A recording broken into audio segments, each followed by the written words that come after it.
Hello बच्चों, आज की इस वीडियो में हम बात करने वाले हैं क्लास 12th फिजिक्स के चैप्टर सेकंड के इम्पोर्टेंट क्वेश्चंस के बारे में। इस वीडियो को स्टार्ट करने से पहले आप सभी हमारे यूट्यूब चैनल फिजिक्स जंक्शन को जरूर ज्वाइन कीजिएगा ताकि आपको बाकी चैप्टर्स के इम्पोर्टेंट क्वेश्चंस की वीडियो भी अवेलेबल हो सके। और इसी वीडियो के डिस्क्रिप्शन में हमारे टेलीग्राम चैनल का भी लिंक दिया हुआ है, वहां जाकर आप टेलीग्राम चैनल को भी ज्वाइन कीजिएगा क्योंकि टेलीग्राम चैनल पर ही chapter wide important questions, practice set, model paper, pre boards आपको पीडीएफ की फॉर्म में अवेलेबल होने वाले हैं। अगर मैं बात करूं चैप्टर सेकंड की, तो चैप्टर सेकंड में बोर्ड एग्जाम में टोटल 3 क्वेश्चन आएंगे, जिनमें से पहला जो प्रश्न होगा वो आधे नंबर का यानी कि ऑब्जेक्टिव टाइप, दूसरा रहेगा 1 लाइनर और तीसरा 1.5 नंबर का। कुल मिलाकर के चैप्टर सेकंड रहेगा बोर्ड एग्जाम में 3 नंबर का।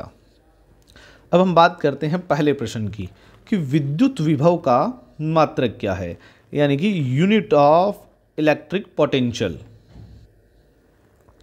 हम जानते हैं कि विद्युत विभव का फॉर्मूला होता है V बराबर W/Q, वर्क अपॉन चार्ज। तो वर्क के लिए यूनिट आ जाएगी जूल और चार्ज के लिए कुलाम। तो पहले प्रश्न का ऑप्शन ए सही रहेगा, जूल पर कुलाम विद्युत विभव यानी कि इलेक्ट्रिक पोटेंशियल की यूनिट है।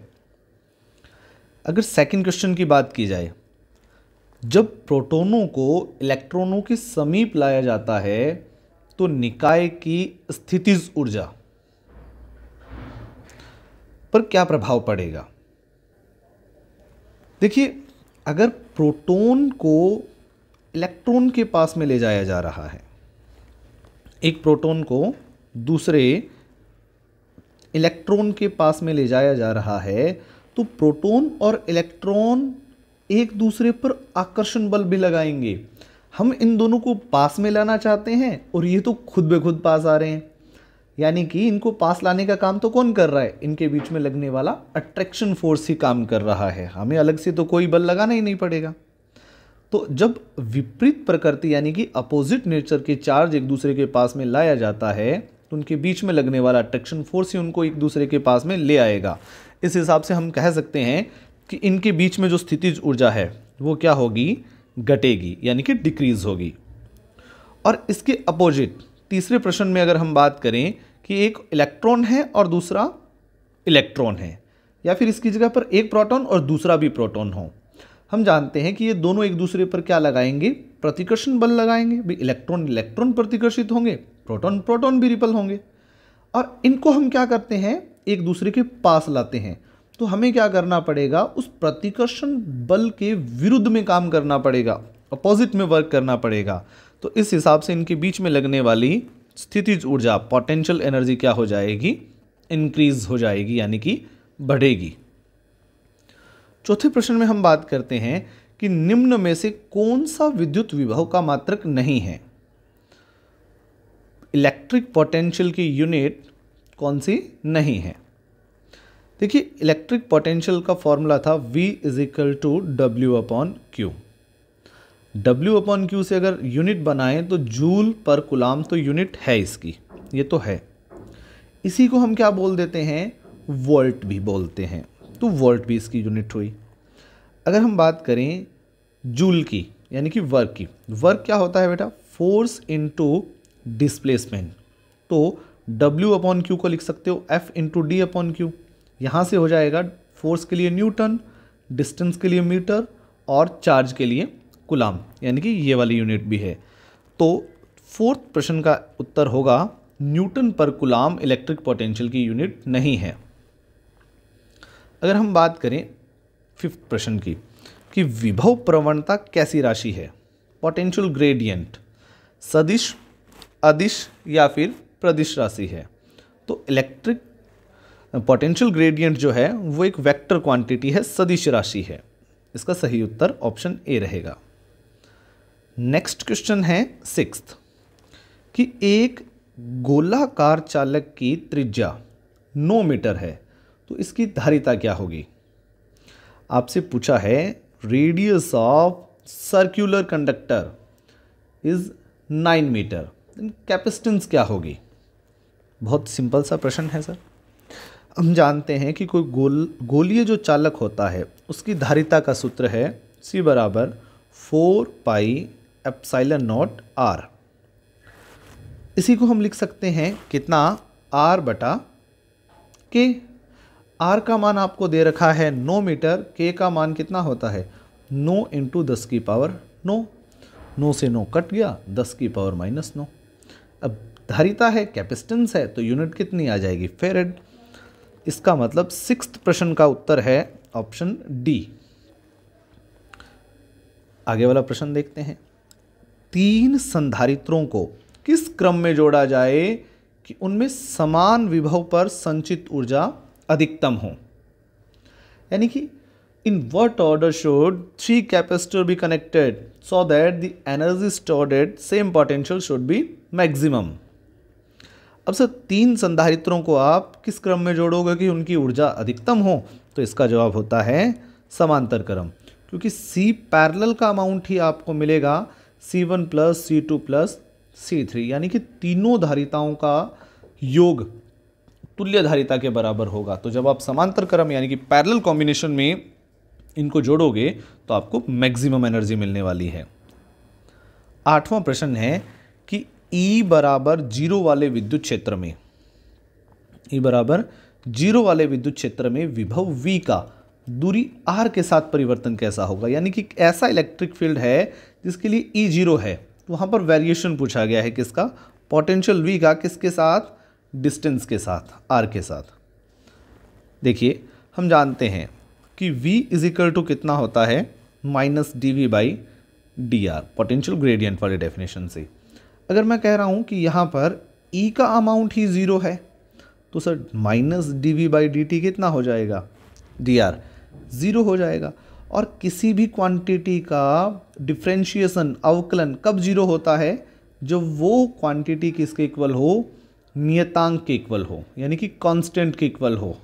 तो जब E 0 होगा, इन दैट कंडीशन V क्या रहेगा, कांस्टेंट रहेगा। 8th क्वेश्चन का उत्तर रहेगा ऑप्शन डी।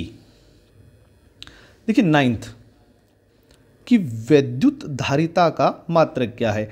इलेक्ट्रिक कैपेसिटेंस की यूनिट पूछी गई है आपसे। अब इलेक्ट्रिक कैपेसिटेंस की यूनिट समझने के लिए आप फॉर्मूला देखिए। C का फॉर्मूला क्या होता है, Q/V। Q के लिए आ जाएगा चार्ज, V के लिए आ जाएगा वोल्ट। तो 9th क्वेश्चन का आंसर रहेगा बी, कूलाम पर वोल्ट। नेक्स्ट है, किसी संधारित्र की प्लेटों पर आवेश बढ़ाने पर क्या होता है? यानी कि अगर आप इंक्रीज कर रहे हो क्या, charge on the plate of a capacitor, then क्या होगा? देखिएगा अगर हम बात करें Q = कितना होता है, C × V। यहाँ से अगर V का फॉर्मूला देखेंगे तो क्या हो जाएगा, Q/C। इसका मतलब क्या हुआ कि V और Q एक दूसरे के डायरेक्टली प्रोपोर्शनल है। अगर मैं चार्ज को इंक्रीज कर दूंगा मतलब विभव भी क्या हो जाएगा, बढ़ जाएगा। तो इसका उत्तर रहेगा कि विभवांतर जो है वो इंक्रीज हो जाएगा। कब? जब आप संधारित्र की प्लेटों पर चार्ज को बढ़ाओगे। नेक्स्ट 11वां कि 3 बराबर धारिता वाले संधारित्रों को पहले समांतर क्रम और बाद में श्रेणी क्रम में जोड़ दिया जाता है, तो दोनों दशाओं में तुल्य धारिताओं का अनुपात क्या होगा? बहुत अच्छा प्रश्न है। अगर मैं बात करूं कि C समांतर जब हो रहा है तो 3 संधारित्र है तो उनकी सारी धारिताओं का आप योग कर दोगे, यानी कि एक की C है तो तीनों की कितनी हो जाएगी, 3C। और साथ में अनुपात किसका है, C श्रेणी का। तो जब आप श्रेणी क्रम में जोड़ते हो तो आप क्या लिखोगे, अगर समान धारिता का है तो C/3 होता है। यहाँ से अगर हम देखेंगे तो कितना हो जाएगा, 9C/C, C से C कट आउट हुआ, उत्तर आएगा 9/1। यानी कि C समांतर और C श्रेणी के बीच में अनुपात कितना है, 9:1। 11वें प्रश्न का ऑप्शन ए सही होगा। देखिए 12वां है, किसी बिंदु आवेश से नियत दूरी पर विद्युत क्षेत्र दिया हुआ है 50 वोल्ट पर मीटर और विभव है 300 वोल्ट। तो ये डिस्टेंस पूछ ली गई है आपसे, यानी कि डिस्टेंस पूछी है कब, from a point charge the electric field is 50 volt per metre and potential is 300 volt. तो डिस्टेंस कितनी होगी। इस प्रश्न को समझने से पहले एक फॉर्मूला बताता हूं मैं आपको। V इजिकल टू होता है E इंटू टी। ये रिलेशन किस किस के बीच में है, विभव और विद्युत क्षेत्र के बीच में। अगर यहां से डिस्टेंस का फॉर्मूला देखेंगे तो वो मिलेगा V बाई ई। V का अमाउंट कितना है आपके पास 300 वोल्ट, तो 300। E का अमाउंट कितना है 50 वोल्ट पर मीटर, तो 50। अमाउंट आ जाएगा आपके पास 6 मीटर। तो ऑप्शन सी रहेगा 12वें प्रश्न का सही।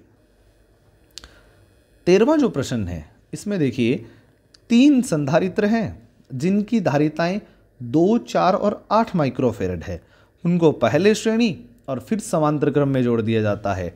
दोनों स्थितियों में इनकी तुल्य धारिताओं का अनुपात पूछ लिया गया है हमसे।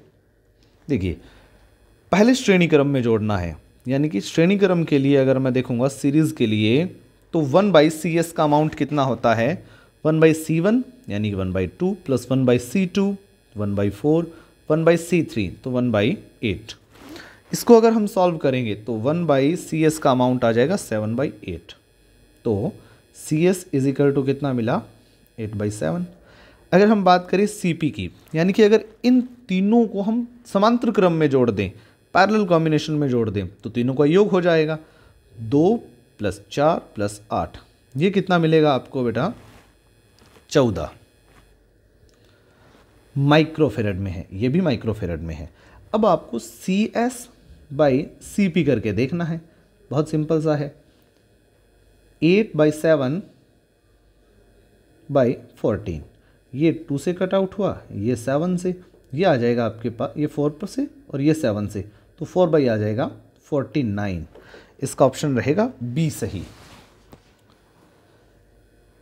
नेक्स्ट क्वेश्चन है कि समविभव पृष्ठ वह है। समविभव पृष्ठ के लिए आपसे पूछा गया कौन सा होता है, यानी कि equipotential surface is that surface which has the same potential at all points, यानी कि जिसकी समस्त बिंदुओं पर विभव का मान क्या होता है, समान होता है। 14वें प्रश्न का ऑप्शन बी रहेगा। एक ऐसा पृष्ठ जिसके सभी बिंदुओं पर सेम विभव है उसी को हम बोलते हैं समविभव पृष्ठ, इक्विपोटेंशियल सरफेस।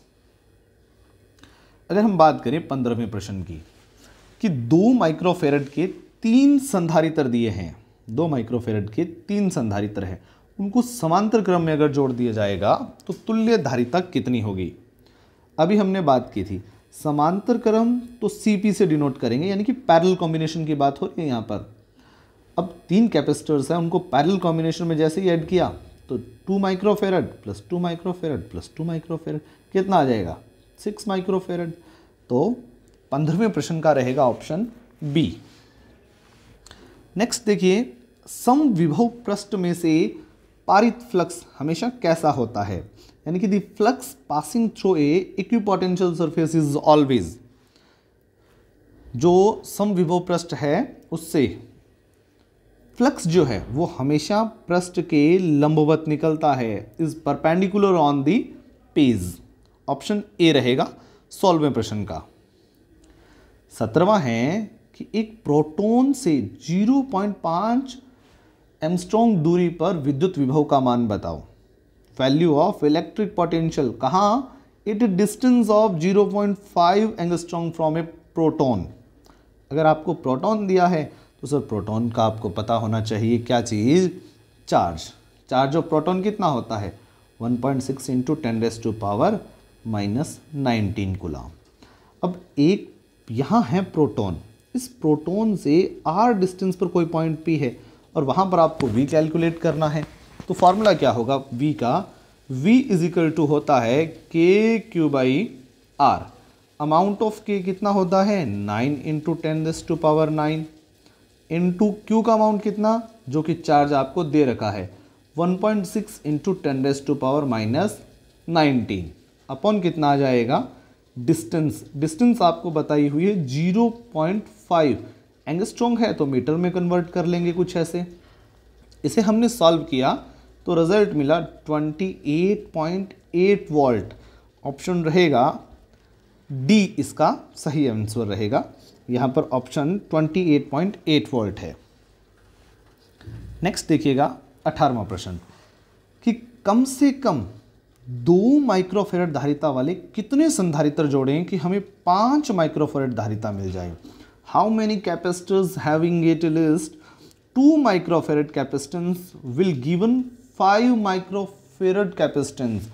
2 माइक्रोफेरेड वाले एटलीस्ट कितने कैपेसिटर अपन कंबाइन करें कि अपने को रिजल्टेंट मिल जाए 5 माइक्रोफेरेड। देखते हैं सर। देखिए, एक तो मैंने ले लिया ये वाला, इसका मान कितना है 2 माइक्रोफेरेड है, और एक लिया यहाँ पर, ये भी है 2 माइक्रोफेरेड का। तो अगर इनको मैंने ये वाले कॉम्बिनेशन में ऐड किया, यानी कि पैरेलल कॉम्बिनेशन, समांतर क्रम, तो रिजल्ट कितना मिलेगा। आपको पता है कि जब समांतर क्रम में होता है तो जोड़ते हैं, तो 2 + 2 तो 4 हुए। मुझे चाहिए 5 माइक्रोफेरेड। बहुत साधारण सा है कि इसके साथ एक और कुछ ऐसा जोड़ दिया जाए जिसका रिजल्ट कितना हो, जिसका रिजल्ट हो जाए कितना 1 माइक्रोफेरेड। अगर 1 माइक्रोफेरेड ही रिजल्ट चाहिए, इसका मतलब अपने को यहाँ पर जोड़ना तो 2 माइक्रोफेरेड वाले ही है।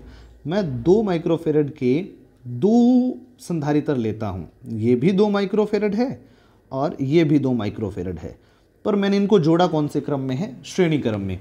और श्रेणी क्रम का मतलब क्या होगा, 1 CS = 1/2 + 1/2, हाफ और हाफ मिलकर के कितना हो जाएंगे 1/1, तो CS = मिलेगा 1 माइक्रोफेरेड। इन दोनों का रिजल्ट कितना हो जाएगा 1 माइक्रोफेरेड, तो 2 + 2 + 1 कितना हो जाएगा अपने पास 5 माइक्रोफेरेड। यानी कि 2 माइक्रोफेरेड के 1, 2, 3 और 4 मुझे कैपेसिटर ऐड करने पड़ेंगे, जिससे मुझे रिजल्ट 5 माइक्रोफेरेड मिल जाए। नेक्स्ट क्वेश्चन है कि एक विद्युत क्षेत्र में विभव का मान 200 वोल्ट है, तो एक इलेक्ट्रॉन को अनंत से वहां ले जाने के लिए कितना वर्क करना पड़ेगा। If the value of potential in an electric field is 200 volt, then work will have to be done to take an electron from infinity to there। एक इलेक्ट्रॉन को अनंत से लेकर के आना है इलेक्ट्रिक फील्ड में, जहां पर पोटेंशियल का अमाउंट दे रखा है 200 वोल्ट। बहुत सिंपल सा चीज़ है सर, वर्क फाइंड करना है। तो देखिए वर्क का फॉर्मूला, वर्क = क्या होता है V × Q। रीज़न क्या है सर, पढ़ कर के आए हो, V = W/Q। अब V का अमाउंट कितना 200। अब चार्ज जो है वो कौन सा है, चार्ज यहाँ पर इलेक्ट्रॉन है। इलेक्ट्रॉन के पास चार्ज है -1.6 × 10⁻⁻19 कूलम। मल्टीप्लाई किया, रिजल्ट जो आपको मिलेगा वो मिलेगा -3.2 × 10⁻17 जूल, -17 जूल। तो 19वें जो प्रश्न का उत्तर है वो हो जाएगा ऑप्शन ए। नेक्स्ट है कि संधारित्र में ऊर्जा किस स्वरूप में उपस्थित होती है। तो सर संधारित्र के अंदर यानी कि कैपेसिटर में पूछा गया है आपको कि एनर्जी कौन सी फॉर्म के अंदर प्रेजेंट है। संधारित्र में एनर्जी कौन से फॉर्म में होती है, विद्युत क्षेत्र की फॉर्म में, in the form of electric field. Next है कि 10 माइक्रोफेरेड धारिता के समांतर प्लेट संधारित्र को 40 माइक्रोकूलम आवेश देने पर उसकी कुल ऊर्जा का मान कितना हो जाएगा। आपके पास एक कैपेसिटर है जिसके पास कितना चार्ज दे रहे हो आप, 40 माइक्रोकूलम चार्ज दे रहे हो, किसको, एक पैरेलल प्लेट कैपेसिटर को, जिससे कि उसकी कैपेसिटेंस कितनी हो जाए 10 माइक्रोफेरेड। तो आपको कैलकुलेट करनी है टोटल एनर्जी। फॉर्मूला याद कीजिएगा, U का फॉर्मूला होता है ½ Q² तो हाफ की जगह हाफ लिखा सर, Q का स्क्वायर मतलब 40 माइक्रोफेरेड का, तो 40 × 10⁻⁻6 multiply by 40 × 10⁻⁻6। Is divide by C. C क्या चीज़ है यहाँ पर? चार्ज है। और चार्ज कितना दे रहे हो आप उसको? सी यहाँ पर कैपेसिटेंस है। कैपेसिटेंस कितनी है? 10 माइक्रोफेरेड। तो 10 इंटू 10⁻⁻⁶। जब आपने इसको सॉल्व किया देन कितना आया? 8 इंटू 10⁻⁻5 जूल। 21वें प्रश्न का ऑप्शन ए सही रहेगा। अब हम बात करते हैं 22वें की। दिए गए चालकों में से किसकी धारिता अधिक होगी? Which of gives conductor will have greater capacitance? कौन सा कंडक्टर ज़्यादा कैपेसिटेंस वाला है? देखिए, ऐसा जब भी प्रश्न आपको मिलता है तो हमें स्लोप की हेल्प लेनी है। स्लोप जो होती है वो किसके इक्वल होती है? Slope is equal to tan theta. अगर मैं यहाँ से इसको एक ट्राइंगल का फॉर्म दूँ और इस वाले को थीटा समझो, मैं θ1, तो देखिएगा अगर यहाँ पर tan थीटा अप्लाई करूँगा तो tan थीटा का फॉर्मूला क्या होता है? Perpendicular upon base. तो tan theta is equal to कितना आ गया? परपेंडिकुलर, ये वाले डिस्टेंस क्या है? q, और बेस है ये वाला, ये कितना है? v। Slope is equal to आपको मिला कितना? q by v। हम जानते हैं कि q का फॉर्मूला क्या होता है? c into V upon V. तो ये कट हुआ, तो स्लोप इज इक्वल टू आ गया c। यानी कि जितनी ज़्यादा स्लोप उतनी ज़्यादा कैपेसिटेंस। अब देखिए, इसकी स्लोप तो है कम, इसके कंपैरिजन में देखिए इसकी स्लोप ज़्यादा है, क्योंकि इसका एंगल भी तो क्या हो रहा है? ज़्यादा हो रहा है। तो ए की स्लोप ज़्यादा है, ए की स्लोप ज़्यादा है तो ए के पास कैपेसिटेंस भी ज़्यादा होगी। तो इस क्वेश्चन का आंसर रहने वाला है ए। नेक्स्ट है 23। विभवांतर V, आवेश Q और धारिता C में रिलेशन बताना है। किस किस में? Potential difference, charge and capacitance में। देखिए, इसका रिजल्ट आएगा आपके पास option C. V is equal to कितना होगा आपके पास? Q by C। 24वां प्रश्न है कि किसी चालक में आवेश तथा विद्युत विभव के बीच में खींचे गए ग्राफ की ढाल क्या प्रदर्शित करती है? अभी हमने पिछले प्रश्न में भी बात की थी। अगर आप ढाल देखोगे, ये था Q और ये है आपके पास V। V और Q के बीच में ग्राफ आया ये वाला, तो इसकी ढाल यानी कि स्लोप, स्लोप किसको रिप्रेजेंट कर रही थी? स्लोप इज इक्वल टू आया था Q बाई V। Q की जगह आपने लिखा CV बाई V, V से V cancel out, is equal to C। यानी कि स्लोप रिप्रेजेंट करती है किसको? धारिता यानी कि कैपेसिटेंस को। नेक्स्ट है 25 नंबर कि पृथ्वी को अगर आप 6400 किलोमीटर त्रिज्या का गोलीय चालक मान लो तो इसकी वैद्युत धारिता क्या होगी? द अर्थ इज 6400 किलोमीटर का एक स्फेरिकल कंडक्टर है रेडियस का, तो इसकी इलेक्ट्रिक कैपेसिटेंस कितनी होगी? समझते हैं। बहुत अच्छा प्रश्न है, इसके उत्तर भी 2 आएंगे, देखना। अगर मैं बात करूं एक गोलीय चालक की धारिता ज्ञात करनी, स्फेरिकल कंडक्टर की कैपेसिटेंस फाइंड करने का फॉर्मूला होता है C is equal to 4πε0 R। इसी को लिख सकते हैं R by K। Amount of R कितना है? 6400 इंटू 10⁻³ क्योंकि किलोमीटर है, मीटर में बदलना पड़ेगा। Amount of K 9 into 10⁻⁹। इसको जब आपने सॉल्व किया तो आंसर आया 711 माइक्रोफेरेड। अब ये तो है पृथ्वी की धारिता, लेकिन अगर हम बात करें पृथ्वी की धारिता की तो सर पृथ्वी के पास मानक विभव कितना होता है? 0 होता है।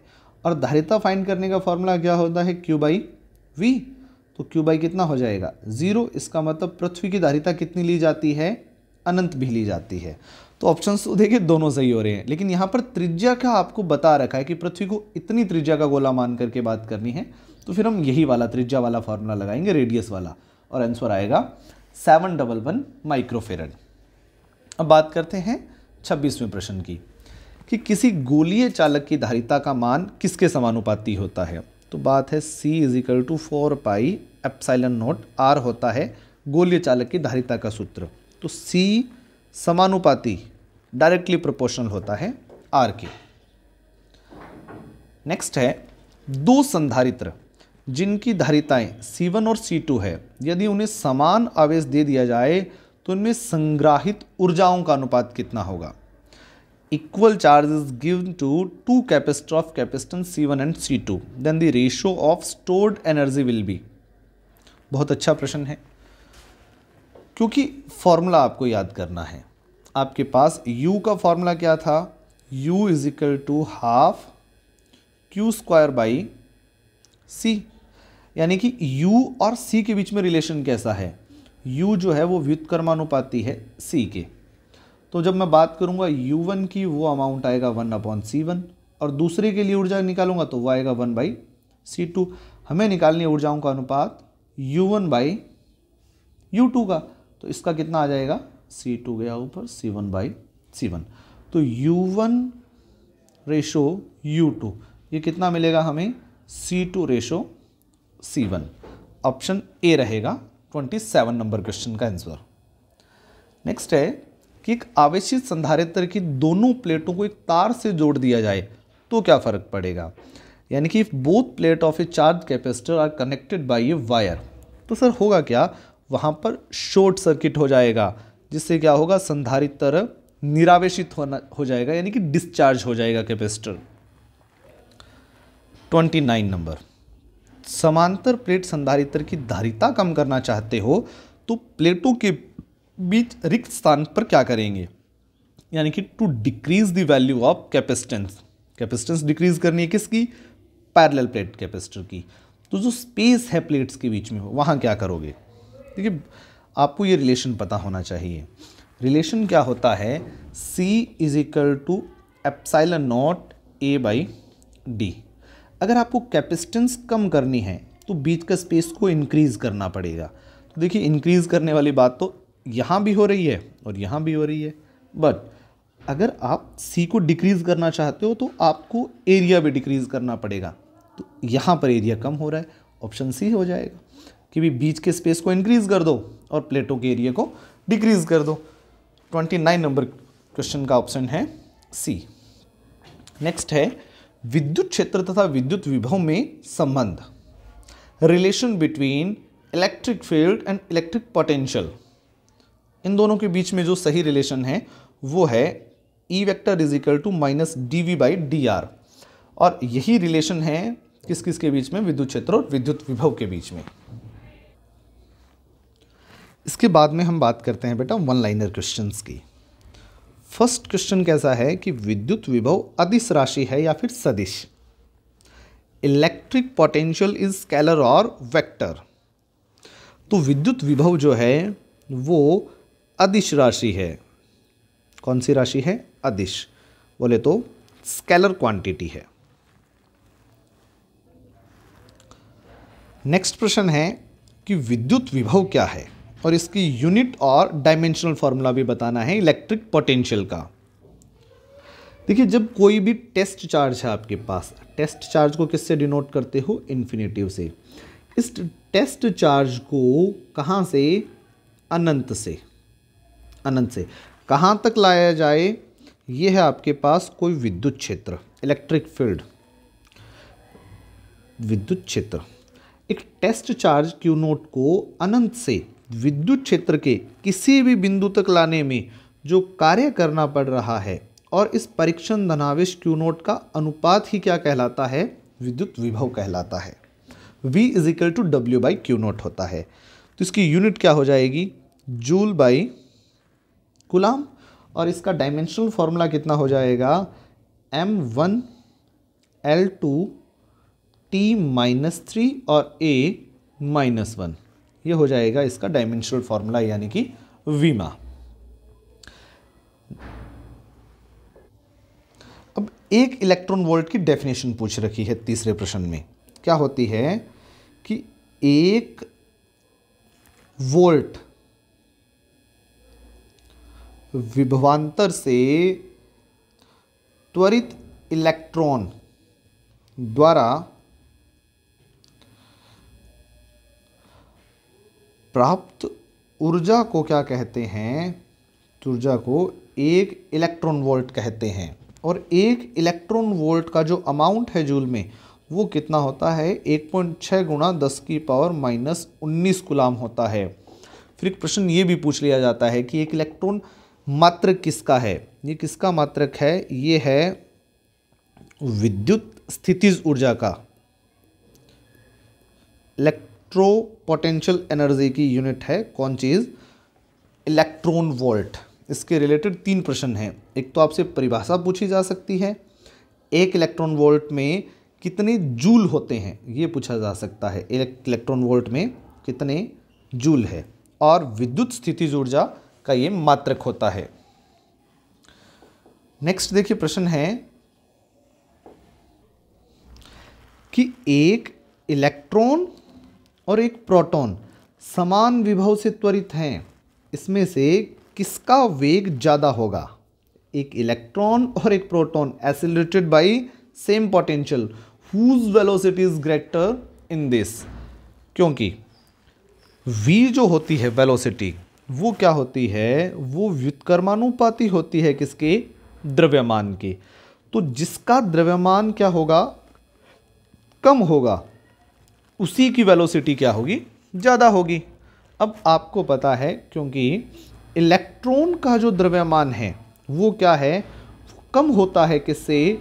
प्रोटॉन के द्रव्यमान से। अगर इलेक्ट्रॉन का द्रव्यमान कम है, इसी वजह से इलेक्ट्रॉन का वेग भी क्या होगा? ज़्यादा होगा। किससे? प्रोटॉन के वेग से। इसके बाद में देखिए प्रश्न संख्या 4 कि बिंदु आवेश के कारण समविभव पृष्ठ कैसा बनेगा? Equipotential surface due to a point charge. अगर मान लीजिए ये एक पॉइंट चार्ज क्यू है, इसकी वजह से इक्विपोटेंशियल सरफेस कैसा बनेगा सर? इससे इलेक्ट्रिक फील्ड लाइंस कैसे निकलेगी? आउटर डायरेक्शंस में निकलेगी, और इक्विपोटेंशियल सरफेस आपको कुछ ऐसा मिलेगा सर। यहाँ से electric field lines outward direction में पास होगी कुछ ऐसे। ये ई वेक्टर है, इसको बोलते हैं समविभव पृष्ठ। कौन से वाले को? इसको। इक्विपोटेंशियल सरफेस है ये वाला समविभव पृष्ठ due to a point charge. Next देखिए, यहां पर आपसे पूछ लिया गया है कि एक रेखीय आवेश के लिए समविभव पृष्ठ कैसा बनेगा? अगर आपके पास एक रेखीय आवेश है, तो यानी कि एक लाइन के अंदर आपके पास चार्ज डिस्ट्रीब्यूट है, इससे बनने वाला समविभव पृष्ठ कैसा बनेगा? वो आपके पास सिलेंड्रिकल शेप का बनेगा, कुछ ऐसा बेलनाकार। यहाँ से कुछ ऐसे इलेक्ट्रिक फील्ड लाइंस निकलती रहेगी, इससे कुछ ऐसा मिलेगा आपको बेलनाकार। अगर खींचना पूछ लिया तो ये डायग्राम बनाना है, डायरेक्ट पूछ लिया तो आपको लिखना है बेलनाकार, सिलेंड्रिकल। छठा प्रश्न है, किसी आवेश के कारण अनंत पर विभव कितना होगा? देखिए v का फॉर्मूला क्या होता है? v इज इक्वल टू होता है KQ/R। यहाँ पर आपको R का ही मान दे रखा है अनंत, तो v इज इक्वल टू आ जाएगा KQ/अनंत, तो मान मिलेगा आपको 0। इन्फिनिटी पर potential due to a point charge is equal to 0। 7वां प्रश्न है, धारिता के बारे में पूछा गया है कि धारिता की परिभाषा क्या है, और साथ ही आपसे धारिता का मात्रक भी पूछ लिया और विमा भी पूछ ली गई है। देखिए धारिता क्या होती है? किसी चालक द्वारा आवेश ग्रहण करने की क्षमता क्या कहलाती है? धारिता कहलाती है, कैपेसिटेंस बोलते हैं। मात्रक यानी कि यूनिट इसकी होती है फैराड, और डायमेंशनल फॉर्मूला होता है m-1 L-2 T4A2। ये है धारिता की विमा। नेक्स्ट प्रश्न है कि किसी द्विध्रुव के कारण विद्युत विभव कहां पर शून्य हो सकता है? तो द्विध्रुव के कारण विभव कहां शून्य होगा? वो होगा निरक्ष पर, इक्वेटोरियल लाइन पर होता है, निरक्ष वाली रेखा पर विद्युत विभव 0 मिलता है। नेक्स्ट क्वेश्चन है कि एक कण जिस पर 10⁻⁻5 कूलम धनावेश है, तो अनंत से विद्युत क्षेत्र के किसी बिंदु तक लाने में इतना कार्य करना पड़ता है, तो उस बिंदु पर विभव कितना होगा? ए particle have charge this require 5 into 10 raised to power minus 5 joule of work to bring it from infinitive to any point in electric field. Then value of electric potential at that point. देखिए आपसे V का amount पूछ लिया गया है, आपको पता है वर्क इज इक्वल टू कितना होता है, चार्ज इनटू पोटेंशियल। तो V इज इक्वल टू कितना हो जाएगा, वर्क अपॉन चार्ज। वर्क कितना है 5 into 10 raise to power minus 5 और चार्ज यानी कि आवेश कितना है 10 की पावर माइनस 5 गुना। तो रिजल्ट आपके पास कितना मिलेगा 5 वोल्ट। नेक्स्ट है कि क्या दो समविभव पृष्ठ एक दूसरे को काट सकते हैं क्या, can two equipotential surface cross each other. तो उत्तर मिलेगा नहीं काट सकते। क्यों नहीं काट सकते, क्योंकि कटान बिंदु पर क्या होगा, कटान बिंदु पर विद्युत क्षेत्र की कितनी दिशाएं मिल जाएगी आपको, विद्युत क्षेत्र की 2 दिशाएं मिलेगी, 2 दिशाएं मिलेगी, जो कि गंदी बात है, ऐसा पॉसिबल नहीं है। नेक्स्ट, क्या किसी बिंदु पर विद्युत विभव 0 हो सकता है जबकि वहां विद्युत क्षेत्र 0 ना हो। Can the electric potential be 0 at any point even so electric field there is not 0। अभी हमने बात की थी कौन सा पॉइंट, जो निरक्षीय रेखा है। निरक्षीय रेखा पर आपको क्या मिलता है, निरक्षीय रेखा पर V 0 मिलता है, लेकिन इलेक्ट्रिक फील्ड 0 नहीं मिलता है, इलेक्ट्रिक फील्ड वहां पर प्रेजेंट होता है। नेक्स्ट है विद्युत बल रेखाओं के अनुदिश विभव घटता है या बढ़ता है, यानी कि इलेक्ट्रिक पोटेंशियल डिक्रीज और increase along the electric field lines. तो मिलेगा आंसर घटता है। क्या होता है, डिक्रीज होता है, घट रहा है। नेक्स्ट है कि अनंत पर स्थित किसी बिंदु पर विद्युत विभव का मान कितना होता है। तो V कितना होगा अनंत पर, KQ बाई अनंत हो जाएगा, तो रिजल्ट मिलेगा आपको 0। नेक्स्ट है कि किसी विद्युत द्विध्रुव के कारण अक्षीय रेखा पर स्थित किसी बिंदु पर विद्युत विभव का मान कितना होता है। देखिए कहां पूछा है आपसे, अक्षीय रेखा पर विभव पूछा है, तो अक्षीय रेखा पर कितना हो जाएगा KP/r²। ये है एक्सियल लाइन पर इलेक्ट्रिक पोटेंशियल। नेक्स्ट क्वेश्चन में है किसी विद्युत द्विध्रुव के कारण निरक्षीय रेखा पर पूछ लिया है विभव का मान, यानी कि इक्वेटोरियल लाइन पर पोटेंशियल कितना होगा। तो इक्वेटोरियल लाइन पर पोटेंशियल कितना हो जाता है, 0 हो जाता है। नेक्स्ट प्रश्न है किसी बिंदु आवेश के कारण r दूरी पर विभव का मान कितना होगा। Value of potential at distance r due to a point charge कितना मिलेगा, V is equal to KQ/r मिलेगा आपको। फिर है समविभव पृष्ठ के प्रत्येक बिंदु पर विद्युत क्षेत्र की दिशा क्या होती है। तो देखिए प्रत्येक बिंदु पर विद्युत क्षेत्र पृष्ठ के लंबवत होता है। कैसा होता है, पृष्ठ के लंबवत, परपेंडिकुलर टू सरफेस। नेक्स्ट है स्थायी संतुलन की अवस्था में स्थितिज ऊर्जा का मान कितना होता है। तो स्थायी संतुलन की अवस्था में यानी कि कौन सी, इक्विलिब्रियम स्टेट में आपसे अमाउंट ऑफ पोटेंशियल एनर्जी पूछा है, U is equal to minus PE हो जाता है। नेक्स्ट है परावैद्युत पदार्थ क्या होते हैं, बहुत इंपॉर्टेंट है सर। परावैद्युत पदार्थ वे पदार्थ होते हैं जो विद्युत रोधी होते हैं और बाह्य विद्युत क्षेत्र में रखने पर ध्रुवित हो जाते हैं, यानी कि वो वाले सब्सटेंस जो इलेक्ट्रिकल तो इंसुलेटर है, बट जब आपने उनको एक्सटर्नल इलेक्ट्रिक फील्ड में रखा है ना, तो वो पोलराइज्ड हुए, यानी कि उन्होंने इलेक्ट्रिक इफेक्ट रिप्रेजेंट किया है। कितने टाइप्स होते हैं, 2, ध्रुवीय, अध्रुवीय, पोलर और नॉन पोलर। एग्जाम्पल ध्रुवीय का है HCl H2O और अध्रुवीय का है H2 और O2। 20वां प्रश्न है विद्युत प्रवृत्ति को समझाइए, यानी कि इलेक्ट्रिक सस्केप्टिबिलिटी को आपको एक्सप्लेन करना है। पहली चीज तो इसको रिप्रेजेंट किससे करते हैं? इसको करते हैं काई से रिप्रेजेंट। इसका जो डेफिनेशन है वो होती है P vector by E vector, यानी कि क्या क्या चीज, ध्रुवण सदिश और विद्युत क्षेत्र का अनुपात जो है वो विद्युत प्रवृत्ति कहलाता है। कौन कौन चीज? आपके पास पोलराइजिंग वेक्टर और इलेक्ट्रिक वेक्टर का रेशो विद्युत प्रवृत्ति कहलाता है।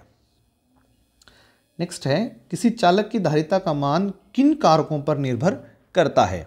तो चालक की धारिता का मान किस पर निर्भर करता है? चालक के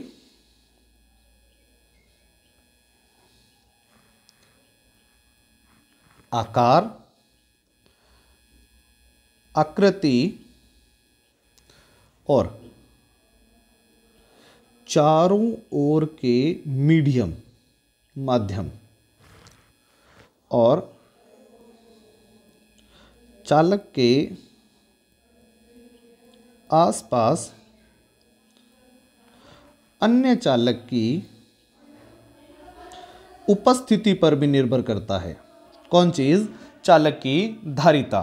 23वां प्रश्न है कि समांतर प्लेट संधारित्र की प्लेटों के बीच ऊर्जा घनत्व का सूत्र जो है वो क्या होगा? आपको सूत्र बताना है ऊर्जा घनत्व का। U = होता है 1/2 एप्सिलॉन नॉट E²। नेक्स्ट है 6 माइक्रोफेरेड के 3 संधारित्र है, तो इनसे प्राप्त की जाने वाली अधिकतम और न्यूनतम ऊर्जाएं, न्यूनतम धारिताएं कितनी होगी? आपको पता है जो मैक्सिमम C है वो आपको कहां से मिलती है? पैरेलल कॉम्बिनेशन से। और जो मिनिमम C है वो कैसे मिलती है? श्रेणीक्रम से, यानी कि सीरीज कॉम्बिनेशन से। तो Cp का फॉर्मूला क्या है कि आप इन तीनों को क्या कर दोगे?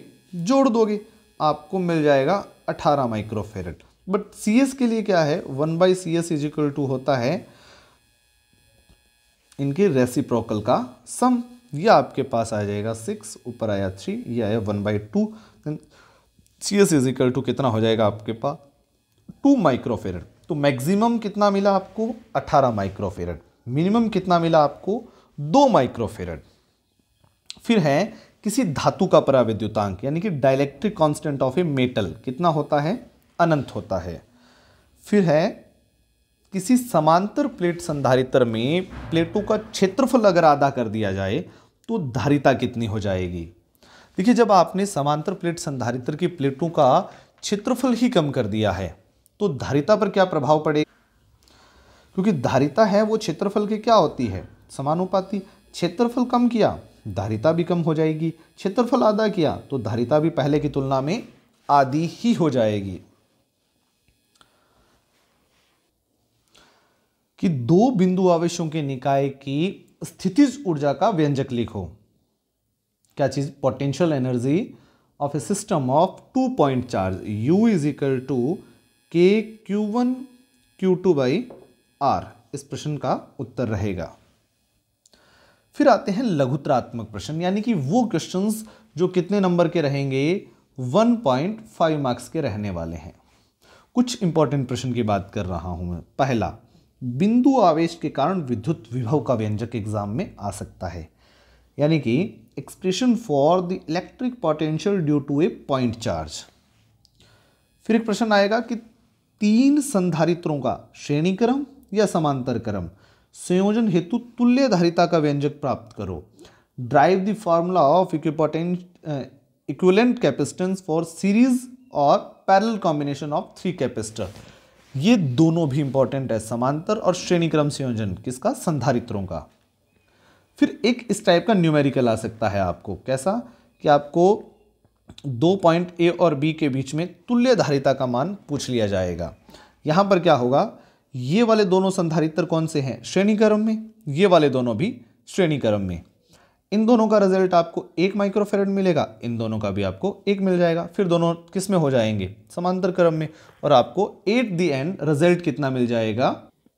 2 माइक्रोफेरेड मिल जाएगा। इस प्रश्न का उत्तर। इस प्रकार के और भी प्रश्न आ सकते हैं कॉम्बिनेशन से रिलेटेड। नेक्स्ट है कि किसी विद्युत क्षेत्र तथा विद्युत विभव में संबंध स्थापित करो, relation between electric field and electric potential. फिर ये C is equal to epsilon naught by D वाला डेरिवेशन प्रूव करना आ सकता है। और किसी संधारित्र में संचित ऊर्जा, energy stored in a capacitor, ये वाला प्रश्न भी इंपॉर्टेंट है। 1.5 नंबर के प्रश्नों में ये 6 प्रश्न आप अच्छे से तैयार कर लेना। बाकी जो प्रश्न है वो मैंने आपको ऑब्जेक्टिव टाइप और वन लाइनर भी करवा दिए हैं। ये सारे ही प्रश्न बोर्ड के exam point of view important है। अब मैं आपको ये कहूँगा कि आप हमारे YouTube चैनल को सब्सक्राइब कर लीजिएगा, टेलीग्राम चैनल को ज्वाइन कर लीजिएगा। बाकी चैप्टर्स के इंपॉर्टेंट क्वेश्चंस की वीडियोस बहुत जल्दी प्रोवाइड कर दी जाएगी आपको। थैंक यू बच्चों, आज के इस वीडियो में बस इतना ही। मिलते हैं एक नए वीडियो के साथ, तब तक के लिए गुड बाय, टेक केयर।